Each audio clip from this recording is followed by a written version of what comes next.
ఇది చూడండి ఎట్లా మోకరిల్లుతున్నాడు కేసీఆర్ గారు మోడీ గారి దగ్గర, ఏ రకంగా మోకరిల్లుతున్నాడు. వంగి వంగి దండాలు పెట్టి కాళ్ళ బేరాన్ని కుదుర్చుకొని ఇలా సిబిఐ విచారణ నుంచి తప్పించుకునే ప్రయత్నంలో భాగంగానే గతంలో హరీష్ రావు కేటీఆర్ ఢిల్లీ చుట్టూ చక్కర్లు కొట్టి మోడీ అమిత్ షా నడ్డా కలిసింది కరెక్టా కాదా, ఇవాళ కూడా కలిసే ప్రయత్నం చేస్తున్నారా లేదా? మీ పార్టీని బీజేపీకి తాకట్టు పెట్టి వాళ్ళ ఎజెండాని మీరు కిషన్ రెడ్డి గారు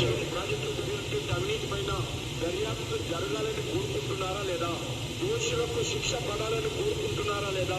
లేక కాంగ్రెస్ పార్టీ గత అనేక సంవత్సరాలుగా అవినీతితో కలిసి కాపురం చేశారు కాబట్టి బీఆర్ఎస్ ప్రభుత్వ హయాంలో జరిగినటువంటి అవినీతి పట్ల కాంగ్రెస్ పార్టీ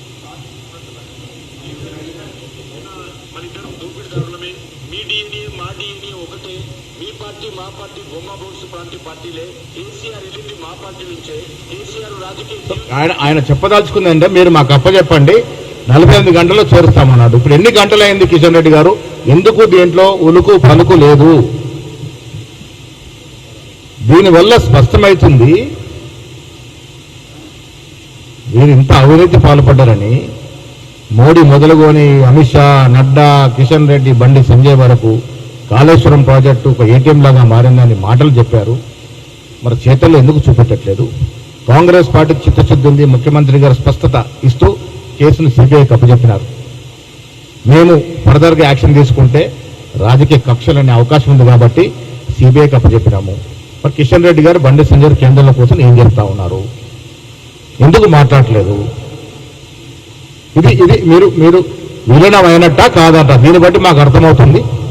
దాదాపుగా మానసింగ్ ఎప్పుడు అయిపోయారు కానీ భోజకింగ్ కూడా కొంత కావాల్సి ఉంది.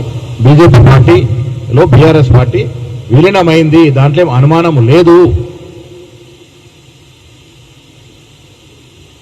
ఇవాళ రాహుల్ గాంధీ గారి గురించి మాట్లాడే కనీస అర్హత లేనట్టు కేటీఆర్ మాట్లాడుతూ ఉన్నారంటే వెనక నుండి బీజేపీ నాయకులు ఇది మాట్లాడిస్తూ ఉన్నారు.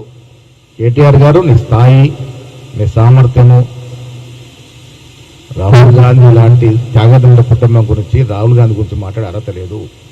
ఈయన దేశాన్ని విచ్ఛిన్నం చేయాలని, రాజ్యాంగాన్ని మార్చాలని, మనువాద రాజ్యాంగం తెచ్చుకోవాలని కుటిల ప్రయత్నం చేస్తున్న బీజేపీ నాయకులకి మీరు అండగా నిలుస్తున్నారు.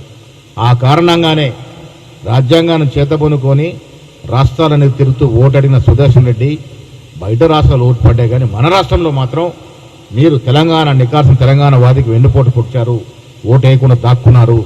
తద్వారా బీజేపీకి మీరు మద్దతు ఇస్తూ ఉన్నారనే మాట దీనివల్ల స్పష్టతైంది.